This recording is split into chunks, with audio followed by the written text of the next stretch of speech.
Hello student, आज का हमारा टॉपिक है variation of molar conductivity with the concentration. See in the last video also we seen the variation of conductivity and the molar conductivity for the different concentration. Here we are going to see especially the molar conductivity, or you can say variation of molar conductivity for strong electrolyte and the weak electrolyte. बच्चों strong electrolyte यानी those electrolyte which dissociate 100% when you dissolve it into the water. Correct ना. NaCl, HCl ये सारे strong electrolyte हैं. यानी अगर NaCl को आप डिज़ोल्व करो वाटर में तो वो डिज़ोल्व होगा. At the same time all the molecules going to be dissociate to forms the same number of Na plus and the Cl minus ions. Similarly HCl, H2SO4, HNO3 these are strong electrolyte. Strong acid है actually, क्योंकि वो भी पूरे dissolve हो जाएंगे and then they going to be dissociate 100%. Understood. what are weak electrolyte? Weak electrolyte are those which you dissolve in water. They are partially dissociate. Okay, they are going to be partially dissociate in the water only. यानी थोड़े बहुत molecule dissociate होंगे, few maximum molecule will remain in the molecular state only. This type of electrolyte are known as strong weak electrolyte. Understood ना. Strong electrolyte and weak electrolyte दोनों dissolve हो जाएंगे water में. Okay, strong भी और week भी दोनों dissolve हो जाएंगे वाटर में. But after the dissolution strong electrolyte का डिसोसिएशन भी 100% होता है.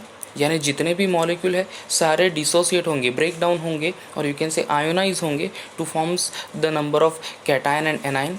On the other hand week electrolyte में डिज़ोल्व होने के बाद they are not going to 100% ionize. Few of the molecules are going to be ionized. जैसे एसिटिक एसिड है, तो वो अगर आप एसिटिक एसिड को वाटर में डिज़ोल्व कर लो तो डिज़ोल्व तो आराम से हो जाएगा.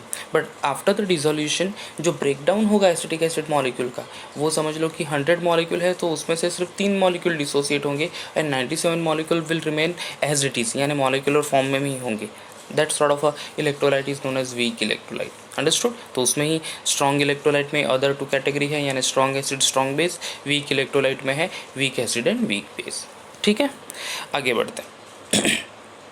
First, the variation of molar conductivity with concentration for strong electrolyte. See here, the molar conductivity of a solution of strong electrolyte increases rapidly with dilution. I repeat, molar conductivity of a solution of strong electrolyte. कोई भी strong electrolyte ले लो, example है strong acid HCl या फिर H2SO4 या फिर HNO3. Even you can take the base NaOH. ये कोई भी strong electrolyte, whether it is acid or a base, अगर आप ले लेंगे, okay, so its molar conductivity will be increases on dilution. Okay, dilution यानी क्या बच्चों? Dilution means addition of a water. समझ लो आपने सोल्यूशन बनाया 1 molar NaOH solution. 1 molar NaOH solution यानी आप 4 ग्राम NaOH लेंगे and you will going to dissolve it in 1000 ml of water. ठीक है, तो वो बन जाएगा 1 molar NaOH solution. I repeat, 4 gram of NaOH जब आप डिजोल्व करोगे into the 1000 ml of water यानी 1 litre of water, it becomes 1 molar solution. ठीक है, अब 1 मोलार सोल्यूशन का वो जो वॉल्यूम है वो क्या है 1 लीटर, और यू कैन से 1000 ml. तब एक मोलार कंडक्टिविटी वैल्यू होगी कुछ x, ये हम सब कंसिडर कर लेते हैं the molar conductivity value for that 1 molar solution. अब उसमें आपने और 500 ml वाटर डाल दिया. Understood. If you add more 500 ml water over there, क्या हो जाएगा? This molar conductivity of strong electrolyte will be increases. Understood. Molar conductivity है वो इंक्रीज हो जाएगी. ओके, देखो उसकी लिमिटिंग वैल्यू कितनी है of that molar conductivity of strong electrolyte. It approaches the limiting value for 0.01 molar to 0.001 molar solution. Understood. And to and 0.001 molar solution होना चाहिए या फिर 0.001 मोलार सोल्यूशन होना चाहिए. This is all about the limiting value for any strong electrolyte. After that अगर आपने dilution किया, अगर कोई सोल्यूशन है 1 मोलार बना लिया, जैसे मैंने NaOH का एग्जांपल दिया, उसमें वाटर डालते गए और उस सोल्यूशन का कॉन्सेंट्रेशन 0.001 मोलार हो गया या फिर 0.0001 मोलार हो गया. उसके बाद भी अगर आप डाइल्यूशन कंटिन्यू करते हो तो फिर उसके ऊपर the dilution has no effect on the molar conductivity. उस टाइप के कॉन्सेंट्रेशन को एक्चुअली ज़ीरो कॉन्सेंट्रेशन भी कहते हैं, यानी बहुत ही dilute solution. Understood?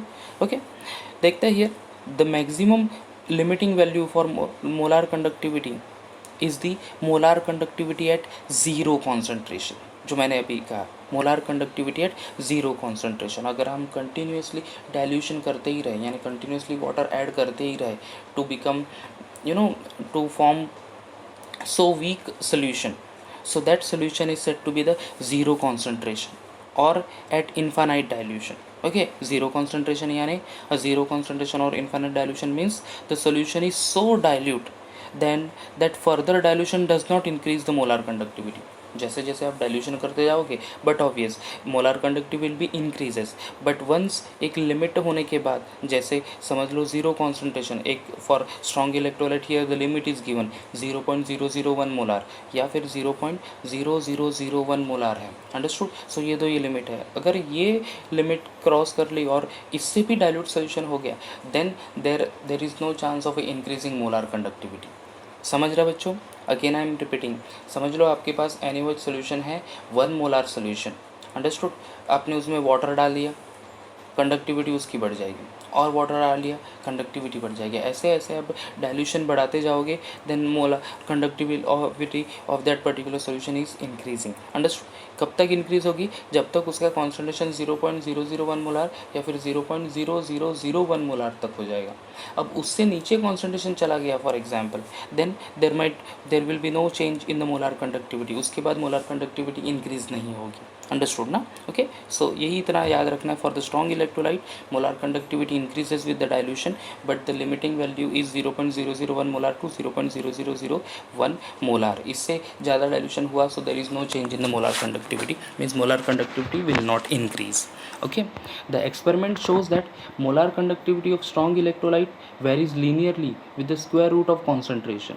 Okay, experimental data shows that molar conductivity of a strong electrolyte varies linearly with the square root of concentration, and that's why here with the help of that statement only we can write mathematically lambda is equal to lambda naught. Okay, lambda is equal to lambda naught, where lambda is the molar conductivity.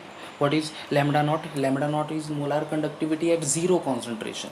Okay, lambda उसके नीचे zero लिखा है, that means lambda naught कहते हैं उसको, lambda naught ऐसे treat कर दें। So lambda naught is molar conductivity at zero concentration minus a into square root of c, minus a into square root of c. Understood? Lambda is equal to lambda naught minus a into square root of c, where lambda is the molar conductivity, lambda naught molar conductivity at zero concentration, a क्या है? that is constant and c is the concentration of a solution. ठीक है? Okay, ये तो हो गया for strong electrolyte की molar conductivity increase हो रही है with the rapidly with the dilution. Similarly will go for weak electrolyte.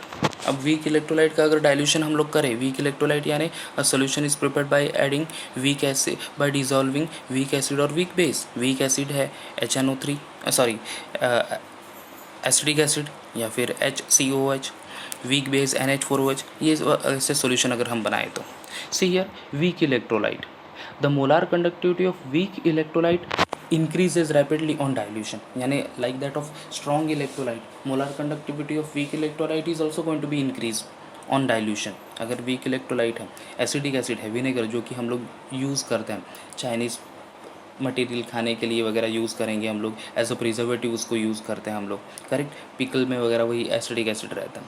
अगर acidic acid solution, again I am taking the same concentration 1 molar है हमारे पास, अगर उसमें और वाटर डाल दिया, डाइल्यूशन इंक्रीज़ होगा, डाइल्यूट होता जाएगा वो solution, molar conductivity of that particular solution will be increase. जैसे जैसे वो इन कॉन्सेंट्रेशन हम लोग करते जाएंगे by adding water over there, molar conductivity of that weak electrolyte is also increases. कब तक इंक्रीज होगा? Here 0.01 molar, 0.001 molar to 0.0001 molar. Understood? अब इसके नीचे the lambda that is molar conductivity is lower than lambda nought, the molar conductivity at zero concentration.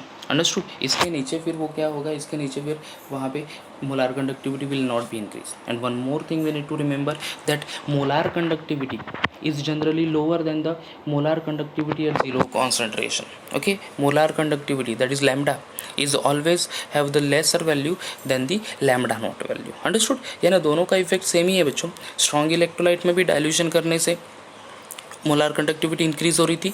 In case of weak electrolyte also by dilution there is increase in molar conductivity. This is the simple thing that we need to remember. ठीक है यार। For weak electrolyte, the variation of lambda with square root c is not linear. Okay, so this is the things about strong and weak electrolyte. Now we'll go for the law that is called Colruyt's law of independent migration of ion.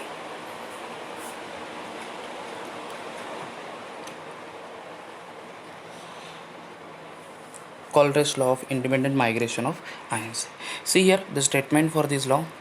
The law states that at infinite dilution, each ion migrates independently of co-ion and contribute to total molar conductivity of an electrolyte, irrespective of nature of other ion to which it is associated.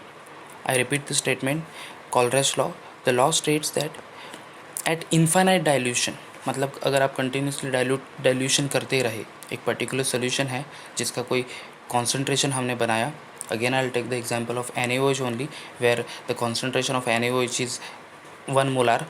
उसको आप dilute करते गए by adding water only. Then each ion migrates independently of co-ion and contribute to the total molar conductivity of an electrolyte, irrespective of nature of the ion to which it is associated. In the simple term, if I want to explain this Colruyt's law of independent migration of ion, so ये कह रहा है कि total molar conductivity of any solution is the sum of molar conductivity of positive charge species and the molar conductivity of negative charge species. You are getting my point बच्चों? Colruyt's law कह रहा है कि total molar conductivity of any solution is nothing but the molar conductivity, or you can say the sum of या फिर addition of molar conductivity of cation and molar conductivity of a anion. Because देखो कोई भी molecule अगर हम लोग dissociate करे water में तो वो क्या फॉर्म करेगा, कैटायन एंड एनायन फॉर्म करेगा. अंडरस्टूड. तो समझ लो NaOH डिसोसिएट हुआ तो it will form Na+ ions and Cl- ions. So एक NaOH की कुछ मोलार कंडक्टिविटी होगी. अंडरस्टूड. तो वो मोलार कंडक्टिविटी एक्चुअल में कहाँ से आई, by the dissociation of NaCl to forms Na+ ions and Cl- ions. यानी molar conductivity of NaOH is nothing but molar conductivity of Na+ ions and molar conductivity of Cl- ions. समझ रहे हैं? Molar conductivity of NaOH solution is nothing but molar conductivity of Na+ ions and molar conductivity of Cl- ions. यानी Na+ ions and Cl- ions की molar conductivity को add कर दो, you will be getting the molar conductivity of that particular solution. This is all about this law, Colruyt's law of independent migration of ion. Understood. So इसको इस तरह से लिखते हैं जैसे यहाँ पे बताया भी है कि both cation and anion contribute to the molar conductivity of electrolyte at zero concentration. So it is written as lambda nought यानी molar conductivity at zero concentration is equal to n plus lambda nought plus m minus lambda nought minus, जहाँ पे n plus क्या represent कर रहा है, number of moles of a cation. Okay. n minus क्या represent कर रहा है, number of moles of a anion. Lambda nought plus क्या रिप्रेजेंट कर रहा है, molar conductivity of a cation. And lambda nought minus molar conductivity of a anion. Understood. So simple सा law है ये जो कि बता रहा है कि total molar conductivity of any solution is the sum of, और you can say addition of molar conductivity of a cation plus molar conductivity of a anion. Understood? Molar conductivity of a cation and the molar conductivity of a anion, and mathematically it is written as lambda naught is equal to lambda n plus lambda naught plus n minus lambda naught minus. Understood? Where देखो जैसे lambda naught this lambda plus is molar conductivity of cation, lambda minus molar conductivity of anion, n plus number of moles of cation, n minus number of moles of anion. Understood बच्चों, ये law important है, statement याद रखना है, mathematical expression याद रखना है। Okay, statement and the mathematical expression, बस इतना याद रखना है, nothing much is there for the molar conductivity. उसके ऊपर के एप्लीकेशंस है, ये 2 एप्लीकेशंस भी इंपॉर्टेंट है। See here, first application of Kohlrausch's law, the theory और Kohlrausch theory. The theory used to calculate the molar conductivity of electrolyte at zero concentration. Understood? This particular theory is actually used to calculate molar conductivity of a solution at zero concentration. Zero concentration यानी very dilute solution. Understood? Very dilute solution यानी this particular theory is used to calculate the molar conductivity of a very dilute solution. That is the first application. Second one, the theory is particularly useful in calculating lambda naught. Lambda naught यानी molar conductivity at zero concentration value of weak electrolyte from those of strong electrolyte. ठीक है, this theory is particularly used to calculate the molar conductivity of a weak electrolyte with the help of a strong electrolyte. यानी strong electrolyte का help करके हम लोग weak electrolyte की molar conductivity भी find कर सकते हैं with the help of this Colruyt law. Okay, you will be getting an idea of that second application जब हम लोग numerical solve करेंगे। न्यूमेरिकल जब सॉल्व करेंगे तो आपको इसकी आइडिया आती जाएगी कि किस तरह से वो सेकंड एप्लीकेशन अप्लाई होता है एक्चुअली। ठीक है, सो ये 2 एप्लीकेशंस है, ये भी अच्छे से याद रखना है। आपको बोर्ड में क्वेश्चन आ सकता है कि state Coleridge law, right any 2 application of Coleridge theory. Okay, like that only question होगा, सिंपल फॉर्म में होगा, स्टेटमेंट याद रखना है, एप्लीकेशन याद रखना है, सिंपल इज़ दैट। आगे बढ़ते हैं for the numerical of Kohlrausch's law. Formula वही, that lambda naught is equal to lambda n plus lambda naught plus n minus lambda naught minus. Understood? अब देखते हैं the first sum. Calculate the molar conductivity of AgI at zero concentration if the molar conductivity of NaI, AgNO3 and NaNO3 at zero concentrations are 126.9, 133.4, 121.5 ohms inverse centimeter square mole inverse. Okay, हमें find क्या करना है, molar conductivity of AgI. See here given things note कर लेते हैं।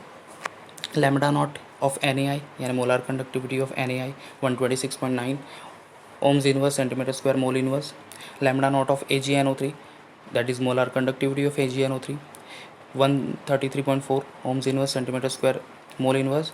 And lambda nought of NaNO3 molar conductivity of NaNO3 121.5 ohms inverse centimeter square mole inverse. Okay, तीनों की molar conductivity दी है। What we have to find out, we have to find out molar conductivity of AgI.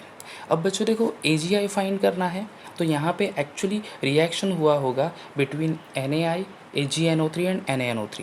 ये तीनों component में से कोई भी 2 कंपोनेंट रिएक्ट हुए and there is a formation of AgI. अब वो कैसे है, see the reaction over here. ये रिएक्शन हमें लिखनी बहुत ज़रूरी है क्योंकि 3 कंपोनेंट वर देयर नो। कौन सा, NaI, AgNO3 एंड NaNO3। तो देखो NaI react with the AgNO3। Okay, NaI plus AgNO3 क्या हुआ कि Ag and I will combine together. NaI में से I एंड AgNO3 में से Ag, ये दोनों कंबाइन हो गए, there is a formation of AgI and by product मिला NaNO3। ओके, ये कॉलरेज लॉ के सम के लिए बच्चों यही रिएक्शन इंपॉर्टेंट है, जैसे हमने थर्मोडायनेमिक में एंथैल्पी ऑफ सोल्यूशन के लिए किया था, लाइक दैट ओनली। रिएक्शंस दिया नहीं होगा, आपको रिएक्शन लिखना पड़ेगा and with the help of that only आगे आगे सम सॉल्व करना है। आगे तो सम्स बहुत ही ईजी है, सिर्फ एडिशन सब्ट्रैक्शन करना है, like what we did in this thing thermochemistry, जहाँ पे हमने एडिशन सब्ट्रैक्शन ही किया था to find out the enthalpy of a solution, enthalpy of formation, enthalpy of combustion. Understood no?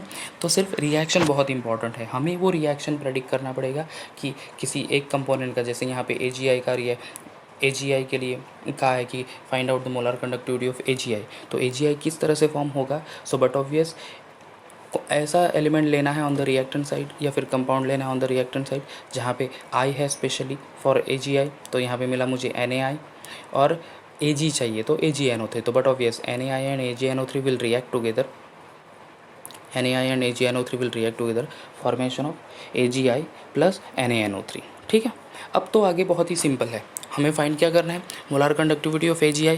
तो lambda nought of AgI is equal to, अब देखो दोनों रिएक्टेंट वैल्यू को ऐड करना है molar conductivity of the two reactant that is NaI and AgNO3 को add करना है, उसमें से सब्ट्रैक्ट कर देना है मोलार कंडक्टिविटी ऑफ NaI। ठीक है, तो देखो molar conductivity lambda nought of AgI is equal to lambda nought of NaI that is first reactant plus lambda nought of AgNO3 that is second reactant minus lambda nought of NaNO3। Understood, lambda nought of NaNO3 reactant में से जो by product है NaNO3 उसका molar conductivity subtract कर देना है। See the value, NaI की value है 126.9, AgNO3 की वैल्यू 133.4 एंड NaNO3 की वैल्यू 125.5। तो 126.9 plus 133.5 4 it will come 260.3 minus 121.5, तो overall answer will be 138.8 ohms inverse centimeter square mole inverse. So molar conductivity of AgI is 138.8 ohms inverse centimeter square mole inverse. समझ गए? तो important thing क्या है इसमें, first of all you have to write the chemical reaction. कुछ भी ऐसे chemical reaction लिखना है एनी हाउ, यू नो, अगर आपने राइट केमिकल रिएक्शन लिखा तो ही आपका फाइनल आंसर करेक्ट आएगा। So the most important part is this only, understood. पहले केमिकल रिएक्शन लिखो, यानी आपको जो भी गिवन थिंग्स दिया होगा उसमें से आपको प्रेडिक्ट करना होगा कि कौन से रिएक्टेंट होंगे एंड कौन से प्रोडक्ट होंगे। जैसे AgI should be the product, तो हमें यहाँ पे मैंने रिएक्शन प्रेडिक्ट किया कि NaI और AgNO3 का रिएक्शन हुआ होगा, then there is a formation of AgI along with the by product NaNO3। और वो तो हमें as a 12th standard student उतना आता ही है, because we already studied this balancing the chemical equation way back in 10th standard, understood. और किस तरह से रिएक्शन होता है वो भी हमने 11th स्टैंडर्ड में पढ़ लिया था। ठीक है, तो इस तरह से मोलार कंडक्टिविटी के सम सॉल्व करने हैं। Thank you.